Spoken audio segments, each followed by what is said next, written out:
ओम शांति। आज हम जानेंगे कि किस प्रकार अपने मन को अलग अलग परिस्थिति में शांत रखा जाए। आज मनुष्य के मन के सामने बहुत बड़ी चुनौतियां आ रही हैं। अलग अलग समस्याएं मनुष्य के मन को घेरे हुए हैं। कभी मनुष्य उदास हो जाते हैं, कभी अचानक क्रोध में आ जाते हैं, कभी अचानक उनका मन अनेक प्रकार की इच्छाओं से घिर जाता है। और कितना भी आज मनुष्य दुनिया में भटक रहे हैं, लेकिन फिर भी मनुष्य को सच्ची खुशी और सच्ची शांति नहीं मिल पाती है। उसका कारण क्या है? क्योंकि आज हमारी देहधारियों के ऊपर बहुत अधिक डिपेंडेंसी बढ़ती जा रही है।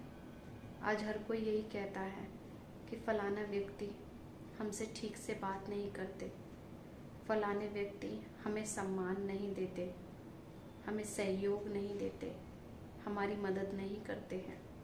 परंतु परमपिता परमात्मा हमें ये समझाते हैं कि किसी से भी हमें सहयोग की आशा नहीं रखनी है, क्योंकि मनुष्य से मांगना अर्थात स्वयं के भाग्य में कमी करना है। मांगना है तो केवल उस परम पिता से मांगो, उस ईश्वर से मांगो, क्योंकि जो मनुष्य है खुद ही खाली है, वो मनुष्य हमें क्या कुछ देंगे।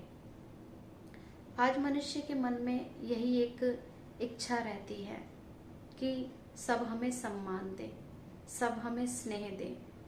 लेकिन देखा ये जाता है कि अभी हम कलयुग के समय में हैं, और कलयुग के समय में भी अभी घोर कलयुग का समय आ चुका है, जिसमें हर एक कोई एक दूसरे का अपमान करने में देरी नहीं कर रहे हैं, एक दूसरे को दुख देने में देरी नहीं करते।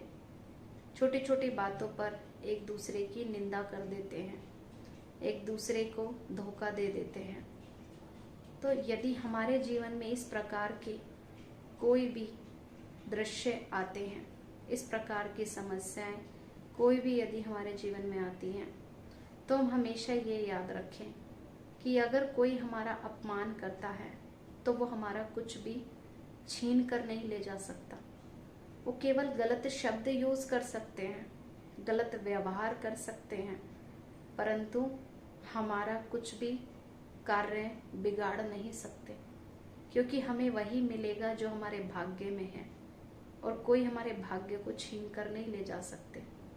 कोई कितना भी चाहे गलत शब्द यूज कर ले, गलत व्यवहार कर ले, तो उससे वो अपना चरित्र दिखाते हैं, वो अपने कर्म खराब करते हैं, वो अपने भाग्य में कमी करते हैं, पर हमारा कुछ भी नहीं बिगाड़ सकते।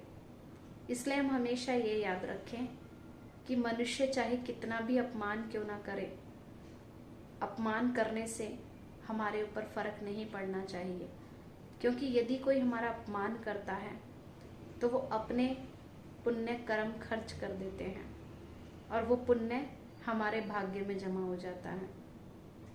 इसलिए हम ये याद रखें कि हमें किसी का भी अपमान नहीं करना है, और अगर कोई दूसरा हमारा अपमान करता है तो हमें दुखी भी नहीं होना है, हमें साक्षी होकर देखना है।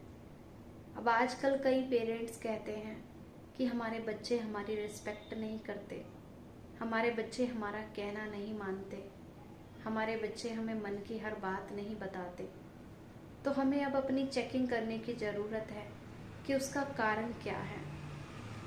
कोई भी बच्चा जब छोटा होता है तो हर बात अपने मम्मी पापा को ज़रूर बताता है।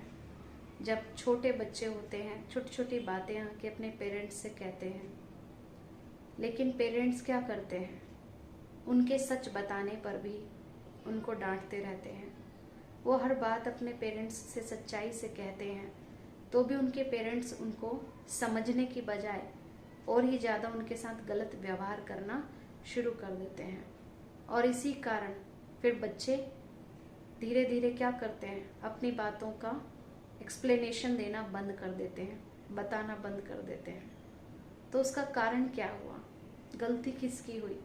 कि पेरेंट्स ने बच्चों को समझा नहीं, उन्होंने बच्चों के साथ ठीक से व्यवहार नहीं किया, अपनापन नहीं दिखाया, और ही उनको गलत तरीके से ट्रीट किया, डांटना शुरू कर दिया।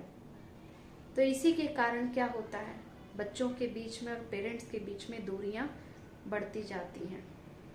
आज अगर हम स्वयं की ही चेकिंग करें तो मनुष्य के अंदर कितनी सारी कमियां होती हैं, कितने सारे अवगुण होते हैं, लेकिन जब हम किसी मंदिर में जाते हैं या भगवान के पास जाते हैं तो हम उससे कहते हैं, सच्चाई से सुनाते हैं कि हमसे ये गलती हुई, हमारे अंदर इतनी बुराइयां हैं, ये कमियां हैं।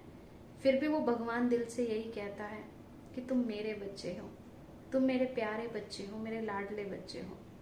उसने हमारी कमियों के साथ हमें स्वीकार किया है, इसलिए हम अपने दिल की हर बात भगवान से कह पाते हैं, क्योंकि हम जैसे हैं, जो हैं, वो हमें फिर भी प्यार करता है, वो हमारा साथ देता है, वो हमारी मदद करता है। इसलिए दिल की हर बात भगवान से सभी कह देते हैं, भगवान के साथ सच्चाई से रहते हैं। लेकिन आज एक इंसान दूसरे इंसान को समझ नहीं पाता, एक इंसान दूसरे इंसान के लिए मन में रहम भाव नहीं रख पाते, समाने की शक्ति अपने अंदर धारण नहीं कर पाते, और इसी के कारण क्या हो रहा है, संबंधों में दूरियां बढ़ती जा रही हैं। तो परमात्मा हमें यही सिखाते हैं कि एक दूसरे की कमियों को जानते हुए भी उन्हें दिल से प्यार करो, सच्चा स्नेह दो, तभी हमारे रिश्तों की दूरियां खत्म होंगी और तभी हम खुद भी आगे बढ़ पाएंगे और दूसरों को भी आगे बढ़ा सकेंगे। अच्छा, ओम शांति।